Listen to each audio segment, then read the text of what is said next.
سننا ہے کوئی تم میں سے جو میری مدد کرے؟ جو میں نے پڑھا ہے کتب مقاتل میں وہ یہی ہے کہ ادھر حسین کی ندا گونجی، جواب میں کسی نے تیر مارا، کسی نے نیزہ مارا، کسی نے پتھر مارے، لیکن صرف اتنا نہیں، ایک جواب اور بھی تھا۔ کس کا؟ رباب کی گود کے پلے ہوئے 6 ماہ کے علی اصغر کا، کہ بابا ان سے مدد کیوں مانگ رہا ہے؟ ابھی تو علی کا چھوٹا علی موجود ہے۔ حسین خیمہ گاہ میں آئے، علی اصغر کو سنبھالا، میدان میں لے آئے۔ جب میدان میں لائے، اب شہادت کا ایک آدھ جملہ پڑھنے سے پہلے میں زیارت ناہیہ میں سے اپنے 12ویں آقا کا نوحے کا فکرہ پڑھ رہا ہوں، جو انہوں نے جناب علی اصغر کے غم میں نوحہ پڑھا ہے۔ میں اس نوحے کا ایک کلمہ سنا رہا ہوں۔ آپ پردہ غیبت میں رہ کر خون کے آنسو روتے ہوئے فرما رہے ہیں، ہائے میرا مظلوم شہید، تو کیسے ظلم سے شہید کیا گیا۔ فَإِنَّهُ ذُبِحَ مِنَ الْعُذْنِ إِنَ الْعُذْنِ، یہ وہ شہید ہے جو کان سے کان تک شہید کیا گیا۔ پوری زیارت ناہیہ آپ پڑھ لیں، گھروں میں، مسجدوں میں، امام بارگاہوں میں موجود ہے۔ میرے 12ویں آقا نے کسی شہید کے لیے یہ نہیں کہا سوا شہزادہ علی اصغر کی کہ ایک کان سے دوسرے کان تک شہید کر دیا گیا، یعنی تیر لگا اس کان پر، یہاں سے لگ کر اس کان سے۔ پھر امام نے اپنے ایک اور فرمان میں لوہے کے جملے میں اس کی وضاحت بھی کر دی ہے۔ وہ وضاحت یہ کی ہے، فَذُبِحَ مِنَ الْبَرِيدِ إِلَى الْبَرِيدِ، کہ جتنی رگیں تھیں پہلی رگ سے لے کر آخری رگ تک اصغر تیر ستم سے شہید کر دیا گیا۔ رونے والوں، عزاداروں، کتاب کا نام ہے محرک القلوب، میں وہاں سے لے کر پڑھ رہا ہوں۔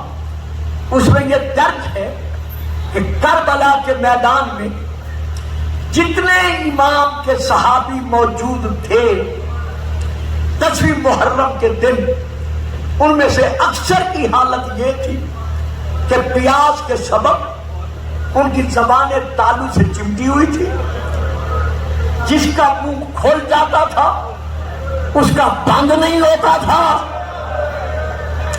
اور جس کا منہ بند ہوتا تھا وہ کھول نہیں سکتا تھا۔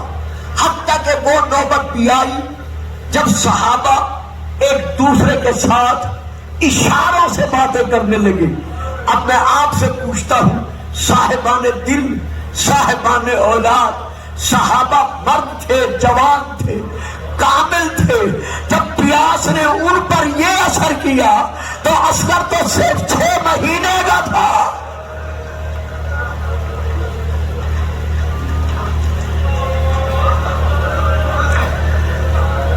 یہاں میں پھر ایک اور حوالے کے ساتھ بات کرتا ہوں۔ کتاب کا جو میں نام لے رہا ہوں، مقتل دربندی علیہ الرحمہ، حضرت علامہ دربندی علیہ الرحمہ نے اپنے مقتل میں لکھا ہے، مومنین، حسین کے غم میں رونے والوں، کبھی یہ نہ سوچا کرو کہ 10ویں محرم کا دن 12 گھنٹوں کی طرح معمولی دن تھا۔ یہ 12 گھنٹوں کا دن نہیں تھا، بلکہ یہ 72 گھنٹوں کا دن تھا۔ میں نے کہہ دیا، آپ نے سن لیا۔ ذرا اندازہ لگاؤ کہ 6 مہینے کا بچہ جو 2 گھنٹے پیاسا نہیں رہ سکتا، 72 گھنٹے کا دن، اور صرف یوم عاشور سے پیاسا نہیں، بلکہ کتاب کا نام نبع الاسلام، میں وہاں سے لے کے پڑھ رہا ہوں کہ جب 3 محرم کو یزیدی لشکر اپنے ڈھول بجاتے ہوئے ناچتے ہوئے خیام امام حسین کے سامنے سے کربلا میں گزرے تو انہوں نے خیام کی طرف دیکھ کر ڈھول بجاتے ہوئے کہا اقتل الحسین اقتل الحسین، حسین کو قتل کرو، حسین کو قتل کرو۔ وہ ڈھول بجاتے گزر گئے، پھر ایک اور قافلہ آیا، وہ پھر ڈھول بجاتا گزر گیا، پھر ایک اور قافلہ آیا۔ جب قافلے آ کر یہی کہتے رہے اقتل الحسین اقتل الحسین، تو بی بی رباب نے حسین کا دامن پکڑا، دامن پکڑ کر کہا مولا یہ سارے تیرے مارنے والے آ رہے ہیں، کوئی بچانے والا بھی ہے؟ امام نے سردہ کھینچ کر کہا رباب ابھی تو 3 محرم ہے، آخر تک میرے قاتل آتے رہیں گے۔ اتنا فرمانا تھا کہ یہ نبع الاسلام کتاب سے میں پڑھ رہا ہوں۔ بی بی نے اتنے زور سے اپنا منہ سر پیٹا کہ سیدہ غش کھا کر بی بی زمین پر گر پڑی، پھر اٹھی، پھر غش کھایا، پھر اٹھی، پھر غش کھایا۔ اب یہ انہوں نے لکھا ہے، میں وہاں سے لے کے پڑھ رہا ہوں کہ اتنا غم کا اثر لیا کہ بی بی کا چشمہ شیر خشک ہو گیا۔ یعنی اصغر 7ویں محرم سے بھوکا نہیں بلکہ 3 محرم سے لے کر 10 محرم تک یہ وہ صغیر ہے جو بھوکا اور پیاسا رہا۔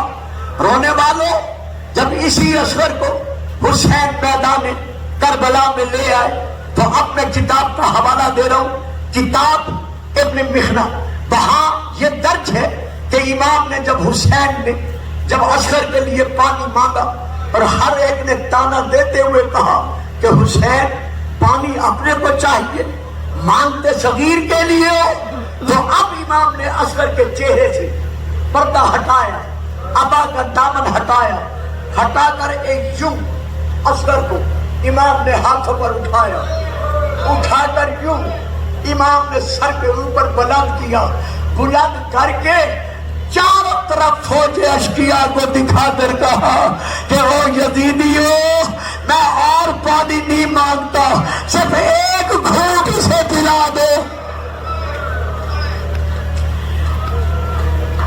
پانی اس کی دادی کے حق المہر کا ہے، ایک گھونٹ اسے پانی کا پلا دو۔ اگر میرے ہاتھوں پر پلانا گوارا نہیں ہے میں اسے زمین پر سلا دیتا ہوں، تم نے اپنے ہاتھوں سے پلا دو۔ میں ہر سال یہ کلمات ادا کیا کرتا ہوں اور اب بھی ادا کر رہا ہوں کہ مجھے بتاؤ 6 مہینے کا پیاسا بچہ کتنا پانی پی سکتا ہے؟ صاحبان اولاد بیٹھے ہو، پردے میں میری بہو بیٹیاں بیٹھی ہیں، 6 مہینے کے بچے کے لیے کتنے پانی کی ضرورت ہوتی ہے؟ ایک یہ دیکھیں، یہ ہے دامن کا ایک کونا، اس کونے کو آپ پانی میں ڈبو دیں، ڈبونے کے بعد نکالیں، پیاسے بچے کے منہ میں یوں 2 قطرے نچوڑ دیں، اس کی پیاس ختم ہو جائے گی۔ لیکن ہائے کربلا میں علی اصغر،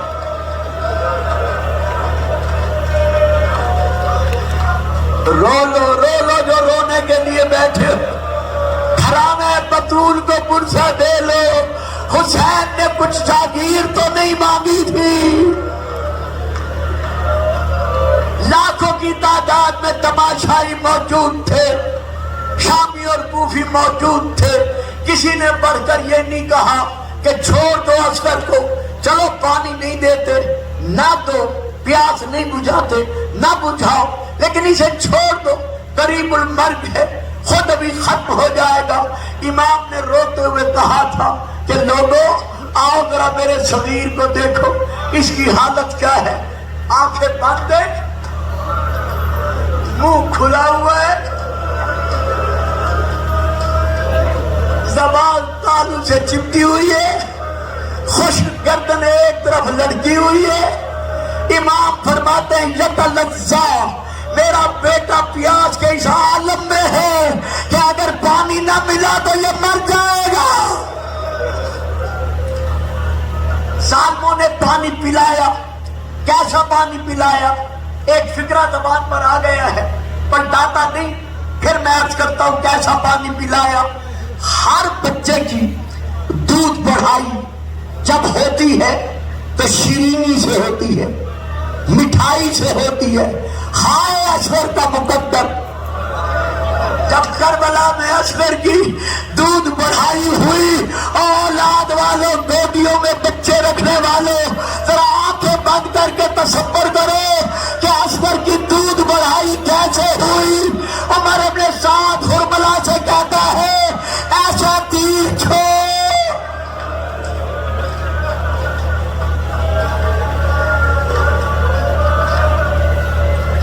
لے لو تھوڑا سا سانس لے لو.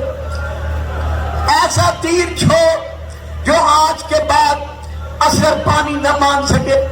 ہرملہ نے تیر سنبھالا جو زہر میں کچا ہوا تھا، اسے نشانہ باندھا، جیسے تیر چھوڑا ابھی چھوڑا ہی تھا. کیا مقام عظمت ہے جناب بی بی لباب کا. دروازے سے کھڑے ہوئے دیکھ رہی تھی، ادھر تیر چلا، باغ خانے کے دروازے سے آواز دے کر کہا خبردار اصغر.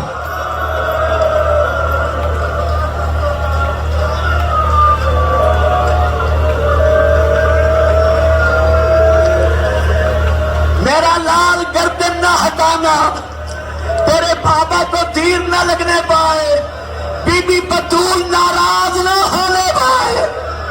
ہے نہیں، کتاب میں نہیں ہے یہ فکرہ، یہ میں پڑھ رہا ہوں. جب بی بی نے یہ کہا ہوگا بطول ناراض نہ ہو، پہلو سے آواز آئی ہوگی میری رباب بیٹی میں تو جنت البقیع چھوڑ کے آ گئی.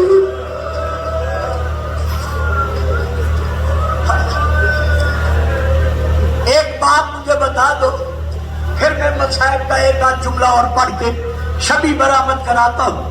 میں آپ سے ہاتھ مانگ کے پوچھ رہا ہوں، 6 مہینے کے بچے کے لیے اس کو اذیت پہنچانے کے لیے کتنے بڑے ہتھیار کی ضرورت ہے؟ میں نے پڑھ دیا، آپ نے سن لیا. میں چاہتا تھا میں اس کی تشریح نہ کروں، آپ چپ کر گئے. مجھے ہمیشہ جب بھی کسی کو ذبح کیا جائے ہتھیار مذبوح کے مطابق ہوتا ہے. یعنی جب آپ کسی پرندے کو ذبح کریں گے تو ہتھیار اس کے مطابق ہوگا، جب جانور کو ذبح کریں گے تو ہتھیار اس کے مطابق ہوگا، جب اونٹ کو ذبح کریں گے تو ہتھیار اس کے مطابق ہوگا. اولاد والوں میں کیسے پڑھوں؟ چھوٹا سا 6 مہینے کا علی اصغر، اس پر تیر کون سا چلا؟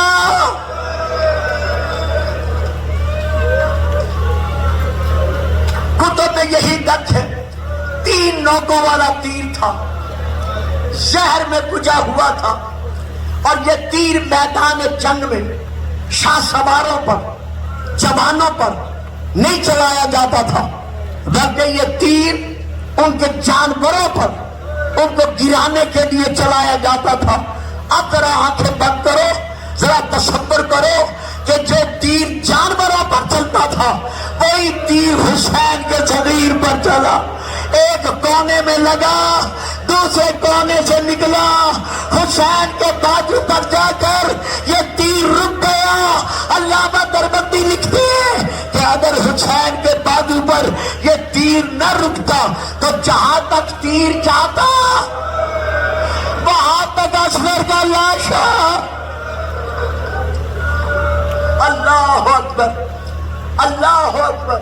رونے والوں، اداکاروں، مقتل کی کتب میں سے ایک کتاب ہے، اس میں یہ درج ہے کہ یہ پہلا تیر اصغر کے لیے کافی تھا. لیکن ہائے وہ وقت قیامت کہ ادھر اصغر کا چہرہ سر سے لے کر آخر تک خون میں ڈوبا، ادھر بن تمیم نے، جس کا نام حسین بن تمیم ہے، اس ظالم نے ایک تیر نشانہ باندھ کر بھی شفتیں ہے اصغر کے ہونٹوں میں مارا. اب مجھے بتاؤ رونے والوں، اداکاروں، یہ ہے دو لب، یہ ہے دو ہونٹ، بابا یہ دو ہونٹ، یہ دو لب تو ایک انگلی کا سہارا بھی ان کے لیے بدن کے لیے کافی ہوتا ہے، لیکن ہائے ادھر تیر چلا۔ اب جو ترجمہ ہے میں صحیح نہیں پڑھوں گا، میں صرف ترجمے میں اتنا کہوں گا کہ لبوں پر تیر لگا، اصغر کے دونوں لب کیمے کی شکل میں بدل گئے۔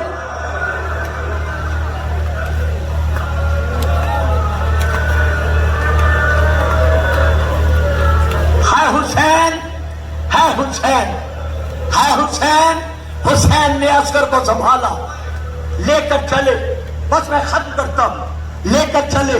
کتاب کا نام ہے معدن الصلحاء، یہاں ضرور موجود ہوگی، چونکہ میرے بھائی مرحوم مقتل مفسر مقتل سادات محمد باز قمی، مرحوم مغفور یہ روایت بہت پڑھتے تھے۔ کتاب کا نام میں لے رہا ہوں، کتاب کا نام ہے معدن الصلحاء۔ تمام بیویاں دروازے پر جمع ہیں، حسین کپڑا ڈال کر اصغر کو یوں لے کر آ رہے ہیں، لیکن خون کہاں رکتا، کپڑے کے نیچے سے خون گر رہا تھا۔ جیسے دروازے پر آئے ہر بیوی آگے بڑھی، سب سے پہلے جناب رباب بڑھی، جیسے بڑھی امام نے ہاتھ سے اصغر کا لاشا سنبھالا، سنبھال کر بی بی رباب کو دے کر کہا رباب یہ لے، تیری قربانی منظور ہو گئی ہے، اب میں قبر بناتا ہوں، تو قبر میں سلا دے گا۔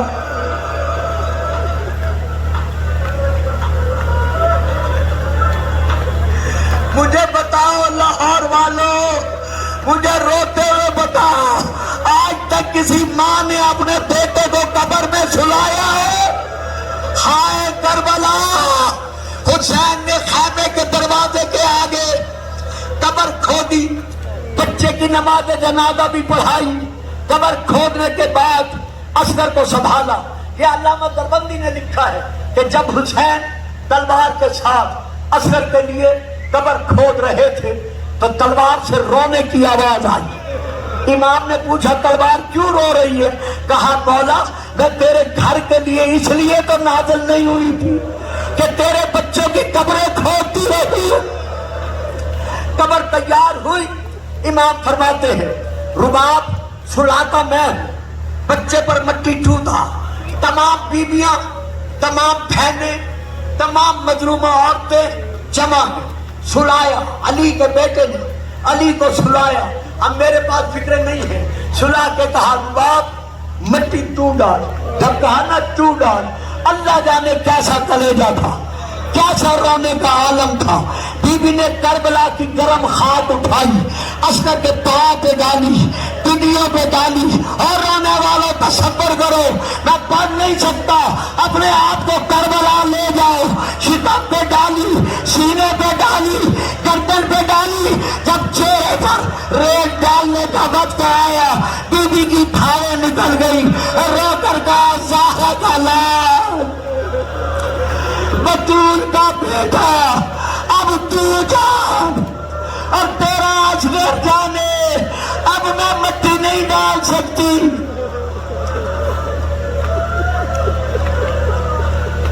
بھائی قمی صاحب پڑھا کرتے تھے کہ ایک ہاتھ اس وقت حسین کے شانوں پر آیا، اس ہاتھ سے شانوں پر ہاتھ آنے کے بعد رونے کی ایک مستور کی آواز آئی، کہا حسین حسین اب رباب سے نہ کہنا کہ تو مٹی ڈال، حسین اب میں اس کی دادی آ گئی ہوں، اب میں اس کو سنبھالنے والی آ گئی ہوں۔ بس آخری فکرہ سنو، میں ختم کروں، ہاتھ باندھ کر شہزادے علی اصغر کا واسطہ دے کر میں عرض کر رہا ہوں، میں شبیہ جھولا برآمد کراؤں گا، دروازے کے سامنے میں شبیہ جھولا رکوا دوں گا، صدقہ علی اصغر کی شہادت کا۔ جب تک میں ماتم صغیر نہ کہوں کوئی مومن اپنی جگہ سے کھڑا نہ ہو، صرف 2 سیکنڈ کے لیے میں آپ کو روکوں گا۔ حسین نے سلا دیا۔ میں آپ سے اتنا پوچھتا ہوں، بہت رو چکے ہو، بہت گریہ کر چکے ہو، میں آپ سے اتنا پوچھتا ہوں، سلایا تو حسین نے تھا، بس رونے کے لیے یہ فکرہ کافی تھا۔ اور چھوٹی چھوٹی اولادوں والے، اور اصغر کے غم میں ماتم کرنے والے، اور بطول کے پودے کے غم میں رونے والے، سلایا تو حسین نے تھا، لیکن قبر سے نکالا کس نے؟ کیا ماں نے نکالا؟ کیا بہنوں نے نکالا؟ نہیں، ظالم کا نیزہ علی اصغر کے سینے میں لگا، نیزے کی نوک پر لاشا آیا، ماں کی طرف رخ پھرا، آواز دے کر کہا ماں اب تو راضی ہے۔ اصغر کے بعد بیٹھ جائے، اچھا لے آئے، چلو لے آئے تو لے آئے، کوئی بابا جی بیٹھ جاؤ، بٹھا دیں ان کو، بٹھا دیں وہیں پر، لے آؤ چھولے کو، شبی کو لے آؤ، بس یہاں روک دو۔ اب میں مصائب نہیں پڑھتا، میری طرف دیکھو، میں مصائب نہیں پڑھتا، ہاتھ باندھ کر کہتا ہوں ذرا چھولے کو دیکھو چھولے کو کتنا انہوں نے سجایا ہوا ہے، کس انداز میں چھولا سنوارا ہوا ہے۔ اصغر کی شہادت کے بعد رباب کا سہارا اصغر کا چھولا تھا، لیکن ہائے شام غریبا، جب یہی چھولا آگ لگی، شد ہونے لگا، رباب نے چیخے مار کر کہا اصغر اب میں کس کو بلاؤں گی؟ ماتم چھڑی۔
پیاسے میں بجھا